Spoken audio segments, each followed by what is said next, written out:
With all the challenges you have, just pulling this off day to day, and then with these new potential cuts, what does that do to Phil, to the staff, and to the people who are depending on this type of assistance? Well, one thing in this, we're looking probably, if we did get all of the cuts that have been suggested, is one of the 8 full-time employees would be laid off, and a couple of others may be cut back to part-time, which would also mean they would lose their health insurance benefit. It's a tremendous struggle in trying to figure out how we're going to serve. Last year we served over 500 people here in the Lynchburg area. Wow. Over 200 of those Medicaid cases. Well, Phil, before we move on, let's get the message out. How can people help you? What can we say to encourage organizations who may be able and positioned to assist in all that you're doing? What would be your selling story, if you will? Selling story is that we're unique. Centers for Independent Living were founded in the 1960s by college students in California, and the whole philosophy, the main founder was a man by the name of Ed Roberts, who had polio, who fought to get into California in a public university, fought that battle. Then he joined together with others, they were called rolling quads or quadriplegics, who fought an ongoing battle. It roughly parallels the African-American civil rights movement. It started in California in 1962. Now, Mr. Roberts ultimately went on to be the state director of our equivalent, the Department of Rehabilitative Services, so he was able to overcome, even though he was a full quadriplegic with no movement from the neck down. So people with disabilities can become productive members of society. It also lessens the burden on the taxpayers, and that's really what we're all about. It's a cost savings. It's a cost savings to keep people living in the local community rather than going into institutions. Let's talk about that cost savings. For those who may not understand, there may be people watching us, Phil, who says, oh, they sound like they're doing a good thing, but that service may not be needed to the degree that Phil is trying to make it sound like it's needed. Right. Those that drop down to the personal assistance level with Medicaid, which I mentioned earlier, that cost is roughly $20,000 per year. Wow. Cost in a nursing home, if you're in that, is about $47,000. So you can see the substantial cost savings. And we're not even talking about just the sense of pride of an individual. Right, it's the quality of life too, but it's also the tremendous savings. Yeah, yeah, okay. Because if they don't receive those services, the point is many of those individuals could wind up, for example, in a nursing home. Yeah.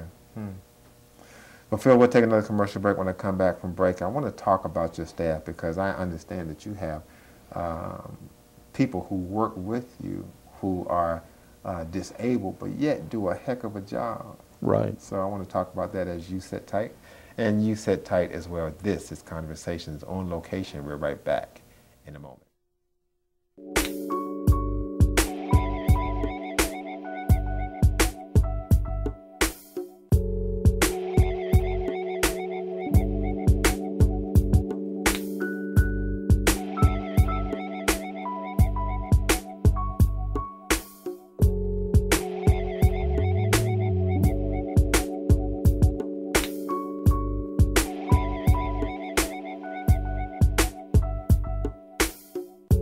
Our suite of e-commerce. Let's say it from the break. You've got a great staff here, but a lot of people may not even know that a lot of them have disability.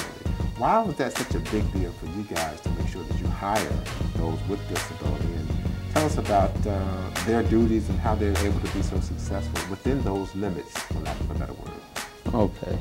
Well, the whole basis too, by state law, at least 51% of our staff must have an identified disability. Wow. And at least 51% of our members of the board of directors must have one. And that really has to do with the philosophy that the organization should be consumer driven. We do have 2 staff members who are administrative assistants that are visually impaired. We work with one of the agencies we work with is the Virginia Department for the Blind and Visually Impaired. They've come in and assisted with the technology where those 2 employees can effectively do their job. There is computer software which will translate voice into computer text. We also have an employee who is deaf and has received help through the Virginia Department of Rehabilitative Services as well as the Department of Deaf and Hard of Hearing. We do everything possible to accommodate the employee's disability. We also have 2 employees who were born with cerebral palsy. And then we do have persons with ADD, mental health, related disabilities. Wow. Some of the disabilities aren't obvious when you look at the people. This is true. Basically, right now, 14 out of 15 staff members, including myself, have at least one defined disability. Wow. What is your disability? I have ADD. I've also suffered from depression in the past. How should we, the public, view those with disability? I'm asking because we did another piece on the homeless. Right. And asked that question, and I got a very interesting answer. I'll pose it to you. How should we, the community, we who think we don't have any disability, who think we are whole, if you will, Right. how should we deal with and receive those with disability? Right. Have you ever noticed when you're walking down the street or in a public area and a person, I'm using this as an example, is in a wheelchair, people tend to look the other way as if they don't see the person. Look the person squarely in the eye and just greet them like you greet anyone else. I hear you. People with disabilities are amongst us, and some of them are in high-level positions in the government and private sectors, many of them hidden.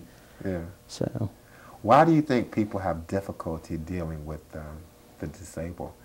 The piece that you showed me from 60 Minutes, I'll never forget it. We were sitting in this office, and it just broke me to tears. right. Why do you think people have some people have difficulty dealing with and understanding those with disabilities? Well, unless you've been there and experienced a disability, we tend not to be affected unless it impacts us early. But as Ed Roberts said at the very end of the CBS 60 Minutes interview, anyone can join us at any time. Now, I use a real-life example of that in Joni Erickson Tada, who's appeared at a local church.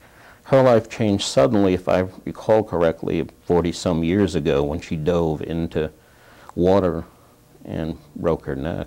Yeah. So she's a quadriplegic. You could be out in a car, a deer could jump in front of you, and we know of instances where that's actually happened locally. Suffer paralysis. Yeah, just around the corner. Right, in the twinkling of an eye. Yeah. Well, Phil, we'll take our last commercial break. When I come back, I want to get some success stories. You know, as long as you've been in this business, you've seen a lot of people helped and a lot of people receive benefits from what you and your staff do. We'd like to get some of those stories, if you don't mind. Okay. This is Conversations, your business, health, and community news show, and we're right back on location in just a few moments. Our grandfather started Grand Home Furnishings. Our fathers kept the tradition going. Now Grand is turning 100. And we're kicking off a year-long celebration. We have special things in store for you. We'll help you find the best look for your home. There will be special offers throughout the year. We've also established a foundation to help the women and children of our community. It's called the Happiness Foundation. Because at Grand Home Furnishings, making people happy is what we do best.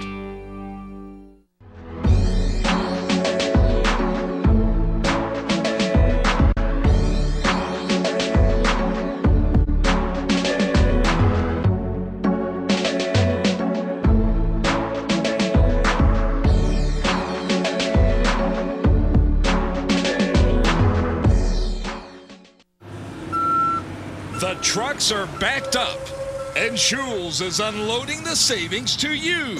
during our truckload mattress sale. Right now, get any size Spring Air Posture Power set for an amazing $299. Plus, get free delivery at Holloway or a free bed frame on any purchase $598 or more. All backed up by our 30-day price guarantee. Right. Because they're just like us. They're just people. But anyway, that's my soapbox. As we exit the time today, I understand that you've helped a lot of people. Right. LACIL has, and I'm trying to get some success stories. Tell me a little bit about some of the success stories that you would like to share with our viewing audience today. Okay, we serve everyone from infants, and we've had a person in excess of 100 years old. One of our most recent success stories was helping a local family obtain a ramp, child 4 and a child 15, both with disabilities, both in wheelchairs, so that they could get in and out of their home, so that the children could live in the local community rather than being placed somewhere else. We also helped a 45-year-old gentleman over the past several years return to life from a nursing home. We were able to help him obtain an aluminum wheelchair ramp through the assistance of the Virginia Department of Housing, so he could live in his home. The other news story relates to Day in the Park, where we helped a 93-year-old woman live successfully in a local community and outside of an institution. Okay. Well, Phil, as we wrap up our time today, I'm going to give you an opportunity to give us your final comments, anything that you would like to say to the viewing audience to encourage them to reach you for service, and maybe to those who may be able to assist in carrying on your mission here. You have our final word, and thank you for giving us this opportunity today. Okay, we are open Monday through Friday.